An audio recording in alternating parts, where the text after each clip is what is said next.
প্রশ্ন 12 কি বলা আছে যদি z1, z2 belongs to complex number তার মানে z1 এবং z2 যদি জটিল সংখ্যার সদস্য হয় তবে দেখাও যে মডুলাস এক নম্বর প্রমাণ modulus z1 - z2 greater than or equal whole modulus z1 - modulus z2 greater than or equal modulus z1 - modulus z2।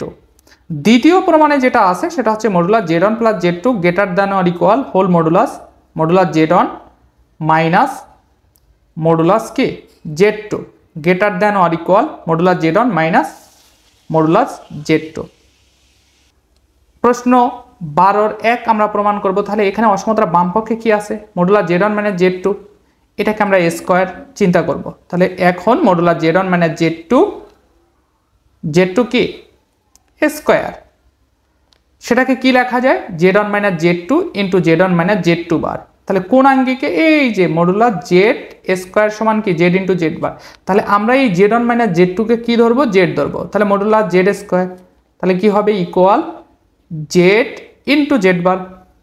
তাহলে z1 - z2 ইনটু এখন z1 - z2 যেহেতু বার আছে এটাকে কিন্তু আমরা সূত্র অনুসারে আলাদা করে বার লিখতে পারি। তাহলে z1 বার মাইনাস z2 বার এই যে এই সূত্র অনুসারে।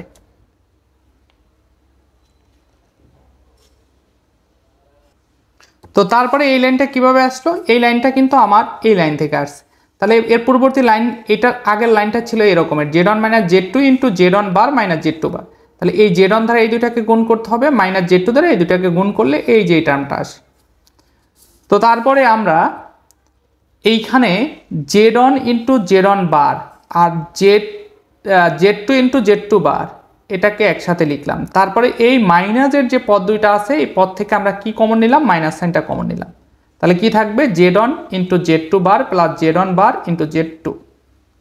তাহলে দেখুন একই জটিল সংখ্যা এবং অনুবন্ধী জটিল সংখ্যা তারই অনুবন্ধী জটিল সংখ্যা যদি গুণাকারে থাকে তাহলে সেটার পরিবর্তে কি লেখা যায় মডুলাস z1 স্কয়ার। এই যে z1 ইনটু z1 বার কোন সূত্র অনুসারে এটা z1 স্কয়ার লেখা যায় এই যে এই সূত্র অনুসারে z ইনটু z বার মানে কি মডুলাস z স্কয়ার সেই সূত্র অনুসারে এটাকে কি লেখা যায় মডুলাস z1 স্কয়ার। তারপরে প্লাস তাহলে কি লেখা যায় মডুলাস z2 স্কয়ার তারপরে মাইনাস z1 ইনটু z2 বার তারপরে প্লাস z1 ইনটু z2। তো তারপরে modulus z1 square plus modulus z2 square minus z1 into z2 বার প্লাস এখন এইটাকে কিন্তু সূত্র অনুসারে এটা লেখা যায় z1 ইনটু z2 বার তার উপরে কি হোল বার। এটা কিন্তু আমরা সূত্র হিসাবে জানি অবশ্যই প্রশ্ন এর পূর্ববর্তী প্রশ্নে কিন্তু এই জিনিসটা নিয়ে আলোচনা করেছিলাম। তো তারপরে z1 square plus z2 square minus এখন এইটুকুর পরিবর্তে কি লিখতে পারি আমরা 2 রিয়াল z1 ইনটু z2 বার। এটা কোন আঙ্গিকে এই যে z প্লাস z বার সমান কি 2 রিয়াল পার্ট অফ z। তাহলে এখানে z বলতে আমার কি z1 ইনটু z2 বার। তাহলে দেখুন z প্লাস z বার তাহলে z প্লাস z বার কি লেখা যায় 2 রিয়াল পার্ট অফ z। তাহলে দেখুন 2 Real part of z z বলতে কি z1 ইনটু z2 বার।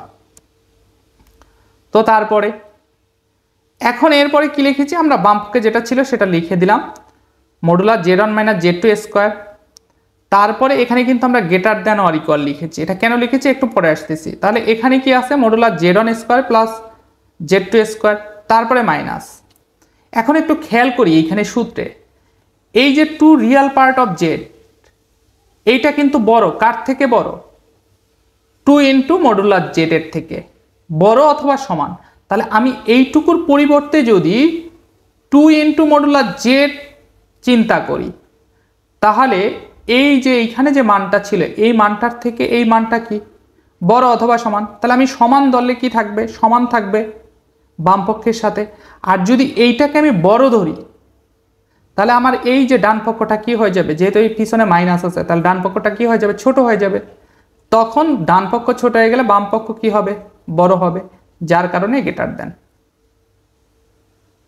তো তারপরে modulus z1 - z2 square greater than or equal modulus z1 square plus modulus z2 square minus এখন এই রকমের z1 ইনটু z2 বার modulus যদি থাকে সেক্ষেত্রে আমরা এটাকে আলাদা মডুলাসে লিখতে পারি। তাহলে modulus z1 into modulus Z2 বার। তো তারপরে modulus Z1 minus Z2 square greater than or equal modulus Z1 square plus modulus Z2 square minus 2 into modulus Z1 into modulus Z2, অর্থাৎ মডুলাস Z2 বার যে কথা মডুলাস Z2 একই কথা এই সূত্র অনুসারে। তো তারপরে এখানে কিন্তু আমরা একটা সূত্রে নিতে পারি, অর্থাৎ মডুলাস Z1 কে আমরা এ ধরলাম, মডুলাস Z2 কে আমরা কি বি ধরলাম। তাহলে কি সূত্রে যায় a square plus b square minus 2ab, সূত্র কি a minus b whole square. আর বাম পক্ষে যেটা থাকবে সেটা বাম পক্ষে সেমই থাকবে। তাহলে modulus Z1 minus Z2 whole square greater than or equal first bracket modulus Z1 minus modulus Z2 whole square.